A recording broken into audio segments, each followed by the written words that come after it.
بسم اللہ الرحمن الرحیم۔ سراقہ کا گھوڑا۔ جب معبد کے گھر سے حضور رحمت عالم صلی اللہ علیہ وسلم آگے روانہ ہوئے تو مکہ کا ایک مشہور شہسوار سراقہ بن مالک تیز رفتار گھوڑے پر سوار ہو کر تعاقب کرتا نظر آیا۔ قریب پہنچ کر حملہ کرنے کا ارادہ کیا مگر اس کے گھوڑے نے ٹھوکر کھائی اور وہ گھوڑے سے گر پڑا، مگر 100 اونٹوں کا انعام کوئی معمولی چیز نہ تھی۔ انعام کے لالچ نے اسے دوبارہ ابھارا اور وہ حملے کی نیت سے آگے بڑھا تو حضور رحمت عالم صلی اللہ علیہ وسلم کی دعا سے پتھریلی زمین میں اس کے گھوڑے کا پاؤں گھٹنوں تک زمین میں دھنس گیا۔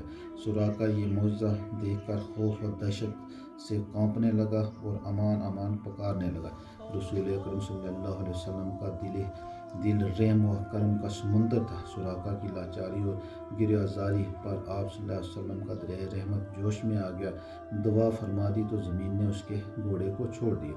اس کے بعد سراقہ نے عرض کیا کہ مجھ کو امان کا پروانہ لکھ دیجیے۔ حضور صلی اللہ علیہ وسلم کے حکم سے حضرت عامر بن فہیرہ رضی اللہ نے سراقہ کے لیے امن کی تحریر لکھ دی۔ سراقہ نے اس تحریر کو اپنے ترکش میں رکھ لیا اور واپس لوٹ گیا۔ راستے میں جو شخص بھی حضور صلی اللہ علیہ وسلم کے بارے میں دریافت کرتا تو سراقہ اس کو یہ کہہ کر لوٹا دیتا کہ میں نے بڑی دور تک بہت زیادہ تلاش کیا مگر حضرت صلی اللہ علیہ وسلم اس طرف نہیں ہے۔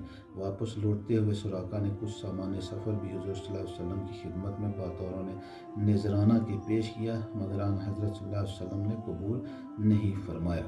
سراقہ اس وقت تو مسلمان نہیں ہوئے مگر حضور صلی اللہ علیہ وسلم کی عظمت نبوت اور اسلام کی صداقت کا سکہ ان کے دل پر بیٹھ گیا۔ جب حضور صلی اللہ علیہ وسلم نے فتح مکہ اور جنگ طائف حنین سے فارغ ہو کر یارانہ میں پڑاؤ کیا تو سراقہ اسی پروانۂ امن کو لے کر بارگاہ نبوت میں حاضر ہو گئے اور اپنے قبیلے کی بہت بڑی جماعت کے ساتھ اسلام قبول کر لیا۔